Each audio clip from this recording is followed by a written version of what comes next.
What's up, guys? Dave Van Auken here. We're doing it each week. The biggest topic in all of MMA. We're gonna go for 10 minutes, and there's just nothing. Everyone's talking about it. I love when topics get so big and so polarizing. That's the word. I think we're gonna talk about this one. That uncles, nephews, right, cousins, nieces, aunts. Everyone's talking about it and asking me about it. So this is it, guys.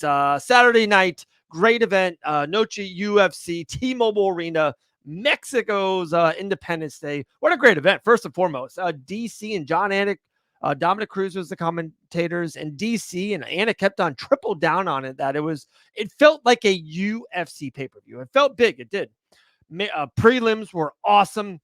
Main card started off with a bang. Some really great fights. I thought Ruiz Jr. Really big moment for him with a big comeback fight coming off of a loss. Co-main, a lot of eyes on that co-main, right? Kevin Holland and Jack Della Maddalena. A lot of eyes on that. Maybe controversial split decision.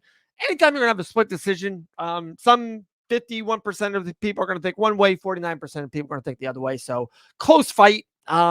Neither man I felt really won the fight, but neither man I felt really lost the fight. So it is what it is. One had to win, one had to lose. But let's get into the topic at hand.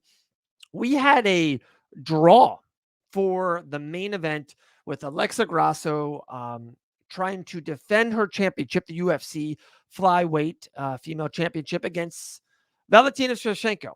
And first and foremost, I really wanted to make a point. I really wanted to hammer this home, and I will get back onto it later on this rant or on this conversational piece that hopefully you guys will comment, watch, listen, talk about. It was a phenomenal fight. One of the best female flyweight fights in the history of the sport. And we've had great strawweight fights with Wei Lee and Joanna Jacek, and of course with Rose Namajunas, and a lot of great female fights in the history of the sport.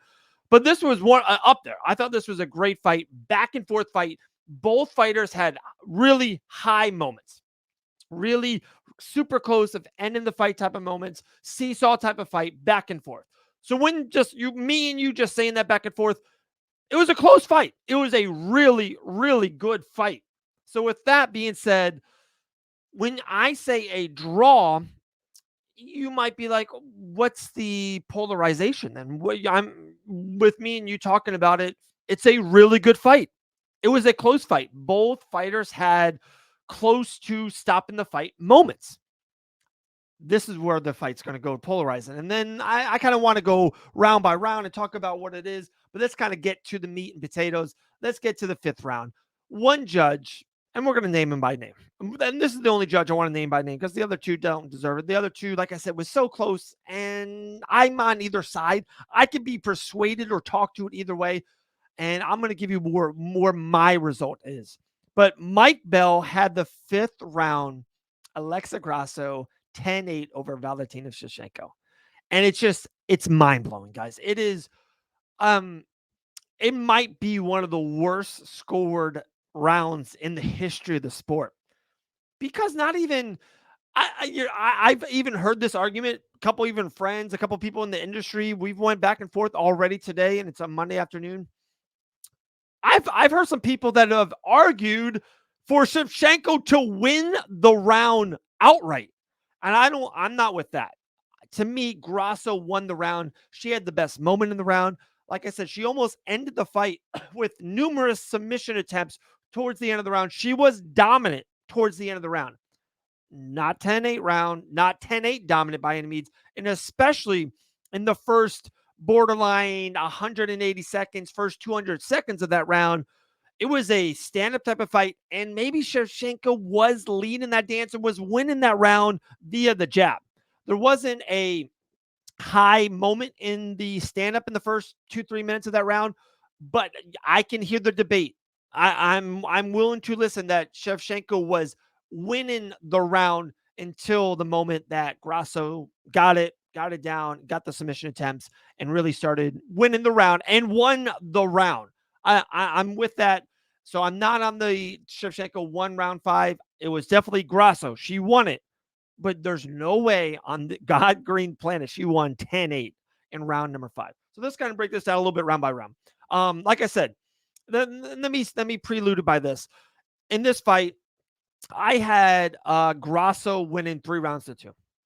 I had Grasso winning. It was 4, 5, and 2. And the funny part about it is, and the 10-8, and I actually like 10-8s. I'm a 10-8 guy because there's so many, especially in a 5 round fight, especially a 5 round fight. You see 10-9, 10-9, 10-9, 10-9. Like it's so close. So if one fighter um if there's a little bit of indifference, if there's a little bit of extra in one of these rounds, yeah, I'm okay with putting those 2 circles and giving a fighter an 8. Like if one fighter really dominates one of these rounds or has a high level big moment and almost ends the fight, I'm ready for a 10-8. And then you ready on any of those rounds? It might be round 2. Like if any, I can see Shevchenko maybe an opportunity, but if Grasso gets any 10-8, I would give Grasso 10-8 in round 2, not round 5. But let's break it down. Round 1, Sal had 10-9. I with Shevchenko. I think, yeah, all 3 rounds. Yeah, all 3 judges had Shevchenko 10-9. Totally agree. 100%. And Shevchenko looked awesome in this fight, by the way. I thought she looked great. A lot of people think she won the championship or should have won the championship this past Saturday night. If this fight isn't on Mexico's Independence Day, and we're going to get to that in a second, the last 2 minutes of this, 10-minute spiel here, Fight Banaz. Round 2, like I said, Grasso won 10-9 on all 3 judges' scorecard. I totally agree. If there's any 10-8 in this fight at all, that's the round I would give it to. But I agree. 10-9, all 3 judges. Grasso round 2, Shevchenko round 3. Round 3, Shevchenko, 1 judge, 2. Oh, all 3 judges gave it to Shevchenko in round 3. I'm totally in agreement right now. So right now, if this is a 3-round fight, by the way, Shevchenko is the new champion. She's up 2-1 going into the championship rounds. And I thought Grasso's coach was great on that. Was like, hey, we need to pick it up. We got to win multiple rounds here in this championship rounds. Now, round 4 is this. This is a funny round. I had Grasso winning this round. Who had it? Yeah, both other judges, other than Mike Bell, which is funny. One judge had Grasso winning, and Sal had Shevchenko winning. So that's a split there. And then everyone thinks the fix is in with Mike Bell. Everyone's like, "Oh, Mike Bell's working for the UFC, or Mike Bell wants Grasso to retain." That's a close round. So one judge even has Grasso winning. I have Grasso winning round 4. If Mike Bell has the fix in, just give Grasso round 4. And like make it tied going into the 5th. Like it's not fishy at all. Like one judge even had Grasso winning round 4. So it's pretty just odd. So that's a swing round for sure. That's Ohio. It's a swing for sure. Round 5, Sal has Grasso. The other judge has Grasso, and of course Mike Bell has Grasso. There's the 10-8, and that's why we have a draw. Wild scene. Pretty. I thought the post fight interview was wonky too with DC. Like Grasso was like so happy about it. And DC was like, "You didn't win. Like it was a draw." So that was wild. Okay, last minute here. Let me get into what Shevchenko said. And a lot of people, this is very polarizing. I've been seeing a lot of 50-50 on this as well. You ready? I support Valentina Shevchenko 100%. For one, she didn't say anything despairing. She didn't say anything totally negative. She didn't say anything about her heritage. She didn't she didn't below the belt. There wasn't anything nasty below the belt, discriminating, anything like that. She just said, hey, it was Mexico Independence Day. It was Noche UFC. We have a Mexico champion. A little fishy scoring card in the 5th round. I'm throwing it out there. And I respect it. Like she stood up for herself. She should stand up for herself. If she's not going to stand up for herself, who will? So a lot of people are like, "Oh, that's salty." No, it's not salty. I think she's being truthful. She's being honest. I love that. But I wish all athletes are like that. She has a hot mic in her hand. Someone asked her the question. She's being blunt and honest. I respect it straight off the bat. And like I said, she didn't say anything nasty. She didn't say anything just, towards, she didn't say anything negative towards Mexico or to the heritage. She just said, you know, with the lean of Noche and having that celebration, she thought probably the judge was persuaded to give the Mexican champion the slight edge that night. So wow, just a polarizing scene. I thought it was so crazy. You saw Mick Maynard in there. I'm not Mick, Sean Shelby, right? Oh, Mick Maynard, yeah, Mick, and you saw his face like, what?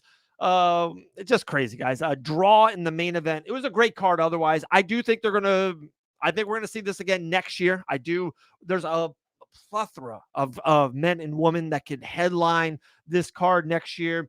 They're only even creating more stars, and I'm interested to see what's next. I'm interested to see what you guys think about this, about a draw, and probably more important than anything, what is next for Alexa Grasso? Like, we got Aaron Blanchfield, who might be one of the biggest budding superstars in the female division in some time. What's next for her? Seems like Grasso was ready to move on. Everyone is like, guys, it's a trilogy. Are we going to see that in the early 2024? So there we go, guys. A draw in the main event of Noche UFC.